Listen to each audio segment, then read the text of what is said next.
जोहार दोस्तों, आज हम लोग magnetic effect of electric current का पार्ट 2 देखेंगे। तो इसमें हम लोग जो टॉपिक पढ़ने वाले हैं वो कुछ इस तरह से है। Force due to current carrying conductor placed in a magnetic field. दूसरा है मोटर, इसी प्रिंसिपल पे मोटर वर्क करता है, वो भी देखेंगे। फिर जानेंगे हम लोग एसी और डीसी अल्टरनेटिंग करंट और डायरेक्ट करंट के बारे में जानेंगे। और जो बहुत ही इंपॉर्टेंट है इलेक्ट्रोमैग्नेटिक इंडक्शन EMI, और जिसके प्रिंसिपल पर जनरेटर वर्क करता है। तो इतना कुछ देखेंगे इस वीडियो में हम लोग। और साथ ही पिछले वीडियो में कुछ छूट गया था वो देखेंगे। तुम लोग आगे बढ़ने से पहले जिन लोगों ने चैनल को सब्सक्राइब नहीं किया है तो सब्सक्राइब कर दीजिएगा और बेल आइकन भी हिट कर दीजिएगा, ठीक है। चलिए आगे बढ़ते हैं। देखिए पिछला जो पार्ट 1 में हम लोग थोड़ा सा एक चूक रह गया था, जहां पे हम लोग सोलेनॉइड पढ़ रहे थे। सोलेनॉइड में क्या होता है, एक मैग्नेट की तरह बन जाता है। तो मैग्नेट है तो भाई एक नॉर्थ और एक साउथ पोल क्रिएट हो जाता होगा। जी हाँ। तो यहाँ पे हम लोग देखे थे कि मैग्नेटिक फील्ड लाइंस जो है नॉर्थ से निकलते हैं और साउथ में मर्ज करते हैं, इस तरह का था। तो चूंकि ये मैग्नेट अंदर से होलो था, होलो सिलेंडर था ना ये, तो यहाँ पे जो मैग्नेटिक फील्ड लाइंस होगा इसके अंदर भी होगा। तो इसके अंदर में जो डायरेक्शन होगा ये साउथ टू नॉर्थ होगा ऐसे। और सारे जो लाइंस होंगे वो पैरेलल होंगे एक दूसरे के। ये चीज बताने भूल गए थे वहां पे। तो ये जो पैरेलल है सिलेंडर के अंदर में, होलो सिलेंडर के अंदर में जो मैग्नेटिक लाइंस पैरेलल हैं एक दूसरे के, इसका मतलब क्या होता है कि यहाँ पे हर पॉइंट पे मैग्नेटिक फील्ड का स्ट्रेंथ सेम है, ठीक है। ये क्वेश्चन भी एनसीईआरटी में पूछा है, इसलिए हम सोचे कि एक बार डील कर देना ही अच्छा होगा। तो ये चीज है, पैरेलल होने का मतलब ये है कि हर पॉइंट पे मैग्नेटिक फील्ड यूनिफॉर्म है, सेम है, ठीक है। चलिए अब इस पे आते हैं। Force due to current carrying conductor placed in a magnetic field. ये क्या बोल रहा है भैया, जरा देखिए तो।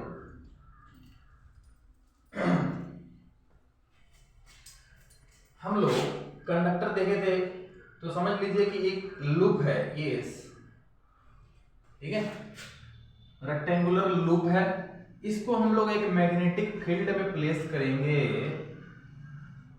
इसमें करंट भी जा रहा है, इसमें करंट बह रहा है ऐसे। और मैग्नेटिक फील्ड पहले से था एक मैग्नेट के, ऐसे है जैसे दो मैग्नेट रख दिए इधर उधर, नॉर्थ पोल साउथ पोल, और बीच में एक कंडक्टर प्लेस कर दिए। तो वही ये लूप है, ठीक है। तो यहां पे क्या होगा, मैग्नेटिक फील्ड लाइंस तो पहले से इधर की ओर डायरेक्शन किए हुए हैं। मैग्नेटिक फील्ड लाइंस इधर से निकल रहे होंगे, इधर की ओर मर्ज कर रहे होंगे, है ना। और हम जानते हैं कि किसी भी करंट कैरिंग कंडक्टर में वो अपने चारों ओर क्या होता है, मैग्नेटिक फील्ड क्रिएट कर देता है। तो ये जो कंडक्टर है, कंडक्टर का ये वाला पार्ट जो है, यहाँ पे अभी करंट फ्लो कर रहा है, यहाँ पे भी मैग्नेटिक फील्ड क्रिएट हो गया होगा, हम लोग पढ़े थे। तो मैग्नेटिक फील्ड है यानी कि फोर्स है। तो ये जो फोर्स है और ये जो फोर्स है, ये दोनों यहाँ पे कुछ इंटरेक्शन हो जाता है, मुझे लगता है दोनों फोर्स के बीच में, ठीक है।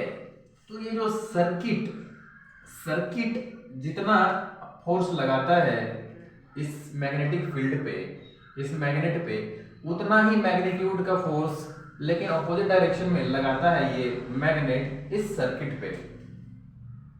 क्या बोले, रिपीट करते हैं। जितना फोर्स ये सर्किट इस मैग्नेट पे लगाएगा उतना ही फोर्स ये मैग्नेट इस सर्किट पे लगाएगा, लेकिन ऑपोजिट डायरेक्शन में, ठीक है। तो इसी फोर्स का हम लोग डायरेक्शन यहाँ पे निकालेंगे। ये जो फोर्स पढ़ रहे हैं उसी फोर्स के बारे में बोल रहे हैं कि ये जो मैग्नेट है कितना फोर्स लगाएगा इस कंडक्टर पे और किस डायरेक्शन में लगाएगा। तो इस फोर्स का डायरेक्शन फाइंड करने के लिए हम लोग फ्लेमिंग का लेफ्ट हैंड रूल यूज करते हैं। क्या यूज करते हैं, फ्लेमिंग्स लेफ्ट हैंड रूल। क्या बोलता है इसमें क्या बोलता है कि हम अपने लेफ्ट हैंड का, राइट हैंड का नहीं, ध्यान रखिएगा, लेफ्ट हैंड का अगर 3 फिंगर, मिडिल फिंगर, 4 फिंगर और थंब, तीनों एक दूसरे के ऊपर, एक दूसरे के परपेंडिकुलर स्ट्रेच करते हैं। देखिए ये तीनों जो है एक एक दूसरे पे परपेंडिकुलर होना चाहिए, 90 डिग्री बना होना चाहिए, ठीक है। तो तीनों अगर इस तरह से स्ट्रेच करते हैं और फोर फिंगर को फील्ड के डायरेक्शन में, देखिए फोर फिंगर एफ से होता है, एफ से फोर फिंगर, एफ से फील्ड, याद रखिएगा, ठीक है। तो फोर फिंगर को अगर फील्ड के डायरेक्शन में स्ट्रेच करते हैं और मिडिल फिंगर को करंट के डायरेक्शन में स्ट्रेच करते हैं, तो इस समय जो थंब है वो शो कर रहा होता है डायरेक्शन ऑफ फोर्स, फोर्स के डायरेक्शन को शो कर रहा होता है या फिर मोशन। तो चलिए इसको लगाते हैं यहां पे हम लोग इस सर्किट में।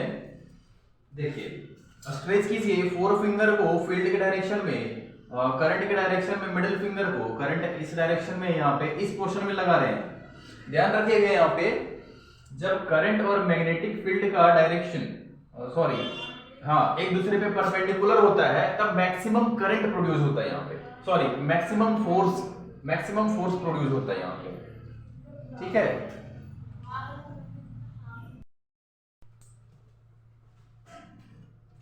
जब करंट और मैग्नेटिक फील्ड एक दूसरे पे परपेंडिकुलर होते हैं उसी समय जो मैक्सिमम फोर्स प्रोड्यूस होता है, तो हम लोग उसी समय फोर्स का डायरेक्शन फाइंड करते हैं, ठीक है। इस पोर्शन में हम लोग कंडक्टर के इस पोर्शन में फोर्स का डायरेक्शन फाइंड नहीं करेंगे।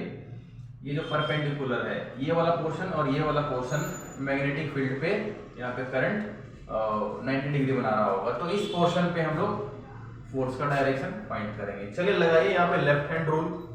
करंट के डायरेक्शन में स्ट्रेच किए और ये फोर फिंगर जो है फील्ड के डायरेक्शन में, तो देखिए जो थंब दिखा रहा होगा वो फोर्स का डायरेक्शन है, यानी कि इनटू द बोर्ड जा रहा है ना। Here the direction of the force is into the board. Into the board को हम लोग क्रॉस से दिखाते हैं ऐसे। अब इस पोर्शन में लगाइए, कंडक्टर के इस पोर्शन में लगाइए, करंट का डायरेक्शन यहाँ पे ऐसे है, डाउनवर्ड डायरेक्शन में। यहाँ पे लगाते हैं करंट के डायरेक्शन में मिडिल फिंगर, फोर फिंगर जो फील्ड के डायरेक्शन में, थंब दिखा रहा होता है फोर्स का डायरेक्शन, यानी कि बाहर, बोर्ड से बाहर आ रहा है। तो बाहर जब आता है यहाँ पे तो हम लोग डॉट से दिखाते हैं। तो देखिए अब फाइनली यहाँ पे कंडक्टर में क्या हो जा रहा है, पूरे कंडक्टर में क्या हो जा रहा है, यहाँ पे फोर्स लग रहा है अंदर की ओर, यहाँ पे लग रहा है बाहर की ओर, यानी कि ये जो कंडक्टर है इस तरह से अब घूमने लग जाएगा ऐसे, ठीक है। तो कुछ ये इसी प्रिंसिपल पे मोटर वर्क करता है।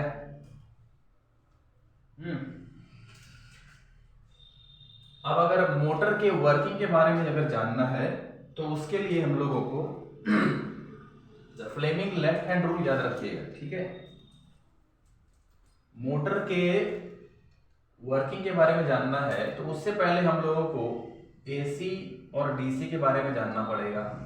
अल्टरनेटिंग करंट और डायरेक्ट करंट, ये होता क्या है भाई, देखिए अल्टरनेटिंग करंट में क्या होता है, ये मेन पोजीशन है, यहां से स्टार्ट अगर होगा करंट तो हाफ साइकिल में पॉजिटिव और हाफ साइकिल में नेगेटिव। कहने का मतलब ये है कि अल्टरनेटिंग करंट हर हाफ साइकिल में अपना डायरेक्शन चेंज करता है, ठीक है, जो कि डीसी करंट नहीं करता है।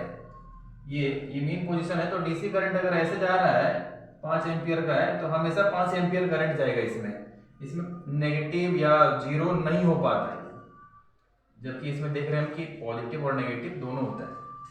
हर बार डायरेक्शन, हर हाफ साइकिल में एसी अपना डायरेक्शन चेंज करता है, ठीक है। ये हो गया एसी, ये हो गया डीसी। अब इतना ध्यान रखिए और इसके वर्किंग पे आइए।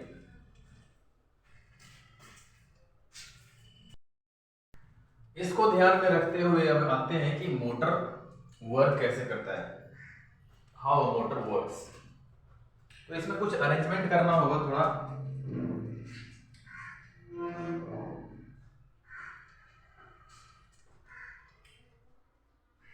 बीच में एक्सल लगा होगा, एक्सल। देखिए मोटर है क्या, मोटर में हम लोग इलेक्ट्रिकल एनर्जी देते हैं इनपुट के रूप में, तो ये मैकेनिकल एनर्जी आउटपुट के रूप में देता है, यानी कि motor is a device which converts electrical energy into mechanical energy. तो कुछ इस तरह से होता है। यहाँ पे हम लोग यहाँ पे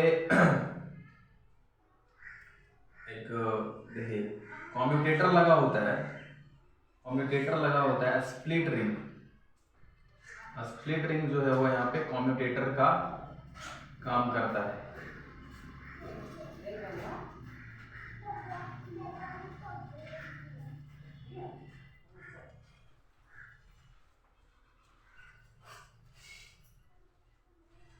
एसी का ये सिंबल है, यहाँ पे हम लोग एसी देते हैं। अगर एसी यहाँ पे नहीं देंगे तो ये वर्क नहीं करेगा, ये मोटर वर्क नहीं करेगा यहाँ पे, क्योंकि ये एसी मोटर है ये।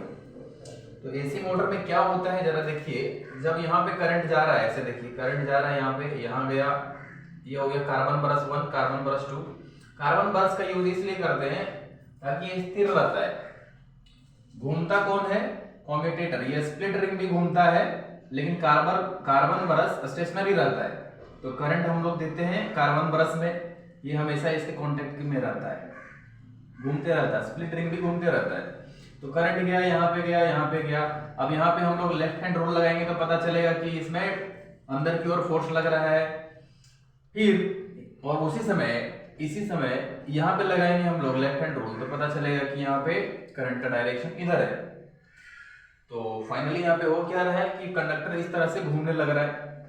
लेकिन यहाँ पे ये होगा कि हाफ साइकिल चेंज होने के बाद, यानी कि ये कंडक्टर, ये पोर्शन जब यहाँ पे आ जाएगा घूम के अंदर से, और ये पोर्शन घूम के यहाँ आ जाएगा, यानी कि हाफ साइकिल कंप्लीट हो जाएगा करंट का। तो अगर हाफ साइकिल में करंट का डायरेक्शन चेंज नहीं होगा, अगर ये कंडक्टर यहाँ पे आ गया और इस समय भी करंट इसी डायरेक्शन में रहेगा, और ये कंडक्टर पीछे से घूम के यहाँ आ गया और अभी भी करंट का डायरेक्शन यही है, तो होगा क्या जरा देखिए, यहाँ पे लेफ्ट हैंड रूल लगाइए तो पता चलेगा कि यहाँ पे डायरेक्शन अभी उल्टा लग रहा है और यहाँ पे ऐसा लग रहा है।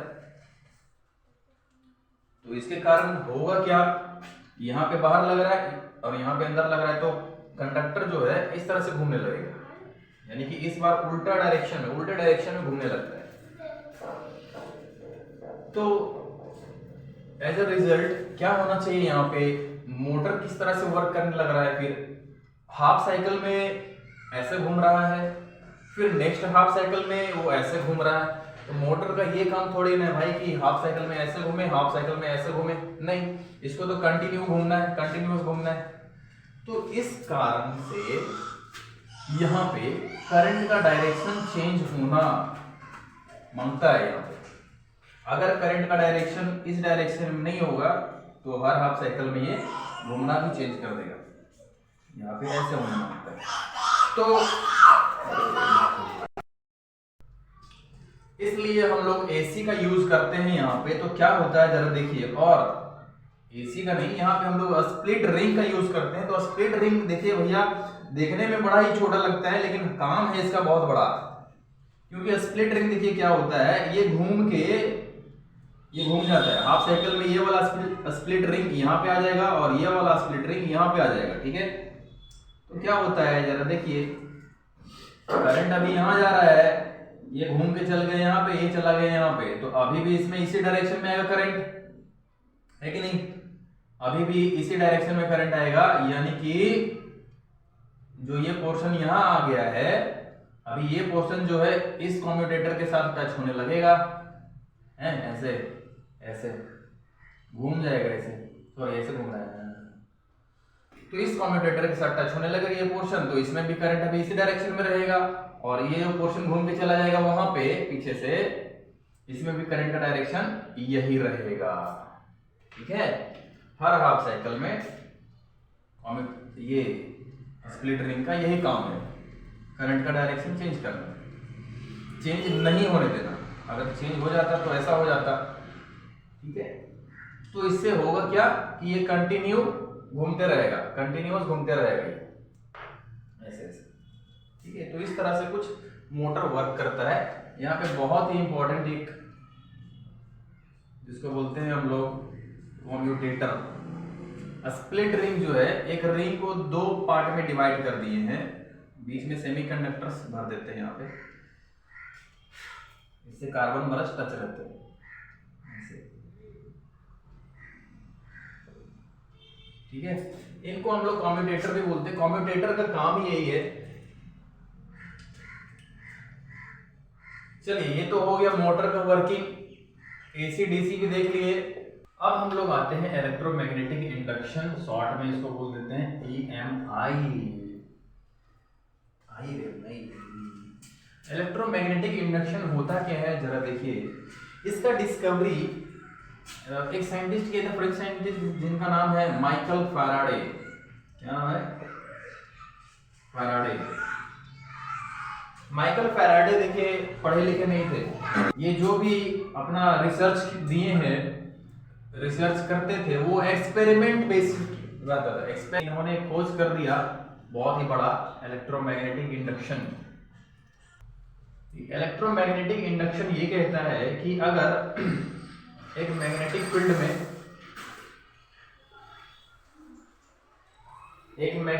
फील्ड में एक करंट का क्लोज सर्किट ले लिया जाए,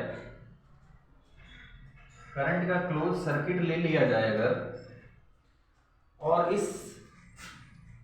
सर्किट का देखिए नॉर्थ से साउथ क्या होता है, मैग्नेटिक फ्लक्स निकल रहा होता है, मैग्नेटिक लाइंस निकल रहे होते हैं। मैग्नेटिक लाइंस को फ्लक्स भी बोलते हैं, ठीक है, फ्लक्स भी बोलते हैं। तो मैग्नेटिक लाइंस या मैग्नेटिक फ्लक्स निकल रहे होते हैं नॉर्थ टू साउथ। अगर इस कंडक्टर को हम घुमाना शुरू कर देंगे, तो इस मैग्नेटिक फ्लक्स में कट होगा, मैग्नेटिक फ्लक्स कट करेंगे अपने आप, ठीक है। या फिर ये समझिए कि ये दो मैग्नेट रख दिए ऐसे और ऐसे, बीच से एक सर्किट गुजार रहे हैं, फिर ऐसे से गुजार रहे हैं। तो थोड़ा सा देखेंगे कुछ समय के लिए, जब वो मैग्नेटिक फील्ड को कट कर रहा है उस सर्किट में करंट आ जाता है। आप ये एक्सपेरिमेंट कर भी सकते हैं। दो मैग्नेट ले लीजिए, थोड़ा पावरफुल मैग्नेट, और उसके बीच से एक बल्ब गुजारिए। तो जिस समय वो मैग्नेटिक फ्लक्स को कट कर रहा होगा उसमें करंट प्रोड्यूस हो जाता है, उस सर्किट में करंट प्रोड्यूस हो जाता है सिर्फ उस टाइम के लिए, ठीक है। तो जिस समय करंट प्रोड्यूस हो जाता है तो बल्ब जलने लगता है, फिर वापस लाइएगा तो यहाँ पे फिर से कट करेगा तो फिर से उसमें करंट आ जाएगा। कहने का मतलब ये है कि अगर इस मैग्नेटिक फ्लक्स में कुछ चेंज आता है तो सर्किट में करंट इंड्यूस हो जाता है, यहाँ पे एक पोटेंशियल डिफरेंस इंड्यूस हो जाता है जिसके कारण इसमें करंट फ्लो करने लगता है। और इस करंट का डायरेक्शन हम लोग फाइंड करने के लिए फ्लेमिंग का राइट हैंड यूज करते हैं rule, Fleming's right hand rule. देखिए मोटर में फोर्स का डायरेक्शन फाइंड करने के लिए फ्लेमिंग का लेफ्ट हैंड रूल यूज किए थे, और यहाँ पे जनरेटर में इलेक्ट्रोमैग्नेटिक इंडक्शन में करंट किस डायरेक्शन में इंड्यूस हुआ होगा, करंट जो यहाँ पे इंड्यूस हुआ होगा उसका डायरेक्शन फाइंड करने के लिए हम लोग Fleming's right hand rule use करते हैं। यानी कि इस बार हम लोग राइट हैंड का यूज करेंगे।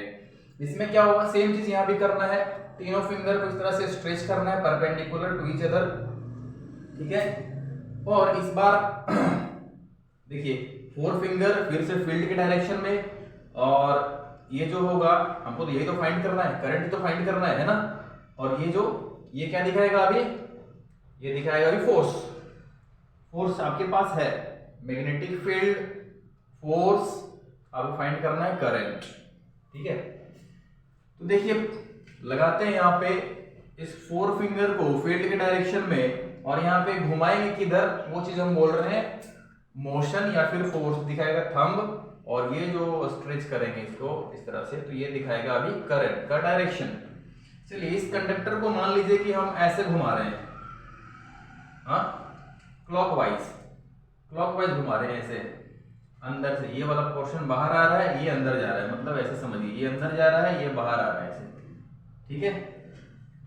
तो यहाँ पे इस पोर्शन में अगर लगाते हैं राइट हैंड रूल, तो यहाँ पे डायरेक्शन जो है फोर्स का अंदर की ओर है, फील्ड का डायरेक्शन इधर है, ठीक है, ठीक से फोर्स का डायरेक्शन अंदर, फील्ड का डायरेक्शन इधर, तो करंट का डायरेक्शन किधर मिल रहा है, नीचे की ओर, यानी कि कंडक्टर के इस पोर्शन में करंट का डायरेक्शन इधर होगा, ठीक है। और इसी समय यहाँ पे अगर लगाएंगे तो यहाँ पे फोर्स का डायरेक्शन है बाहर की ओर, और 4 फिंगर जो दिखाएंगे ये होगा फील्ड का डायरेक्शन।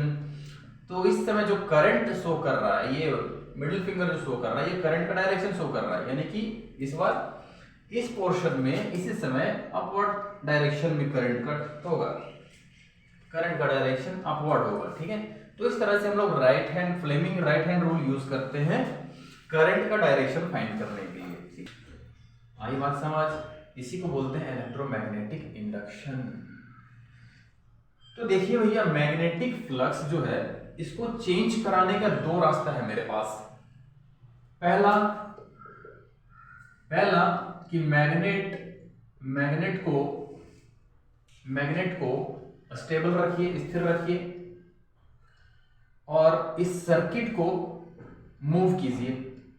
मूव कराने का मतलब ऐसे भी मूव करा सकते हैं, ऐसे भी मूव करा सकते हैं, यानी कि हमको चेंज करना है या कट करना है, मैग्नेटिक फ्लक्स को कट करना है। ठीक है, तो ये एक तरीका है, मैग्नेट को स्टेशनरी रख के और सर्किट को मूव कराएं,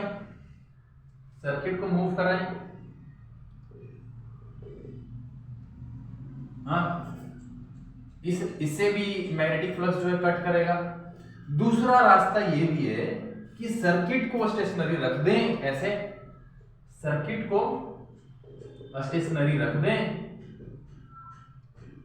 और इस मैग्नेट को मूव कराएं, तभी तो मैग्नेटिक फ्लक्स में चेंज आएगा, कट करेगा। क्या करेंगे? मैग्नेट को मूव कराएंगे। दूसरा रास्ता ये भी है।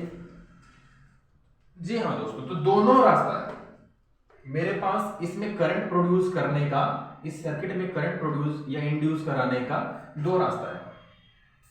आई बात समझ? इसी को नाम दिए थे हम लोग इलेक्ट्रोमैग्नेटिक इंडक्शन। ठीक है, इलेक्ट्रिसिटी और मैग्नेटिज्म का ये रिलेशन है। और यहाँ पे इंड्यूस इंडक्शन क्यों दिए हैं? क्योंकि करंट यहाँ पे पोटेंशियल डिफरेंस यहाँ पे इंड्यूस हो जाता है, जिससे करंट इसमें फ्लो करने लगता है।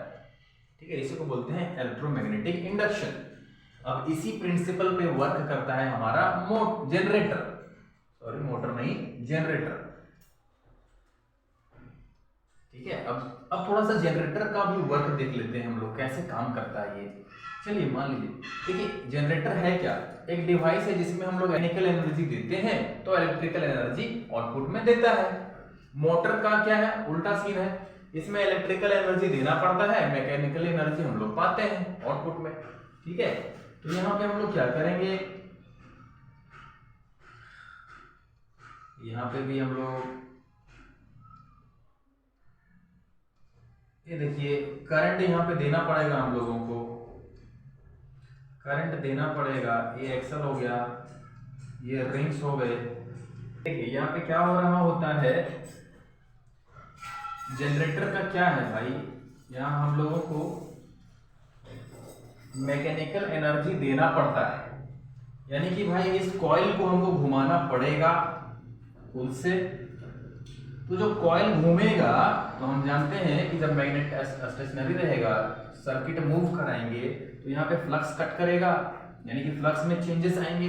तो फ्लक्स में चेंजेस आने के कारण इसमें करंट डेवलप हो जाएगा, करंट इंड्यूस हो जाएगा। ठीक है, और करंट जो है यहाँ से आ जाएगा यहाँ पे, फिर हम लोग कलेक्ट कर लेंगे।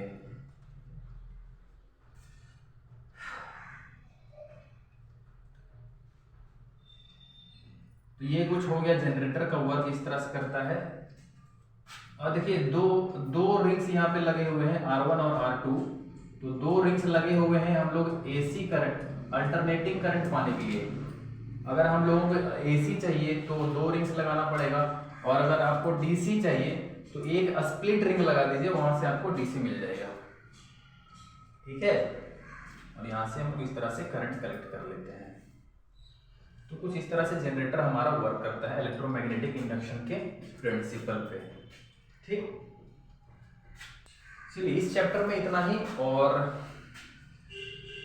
अगर कुछ नहीं समझ में आया होगा तो कमेंट सेक्शन में लिखिए, उसको आगे सॉल्व करने की कोशिश करेंगे।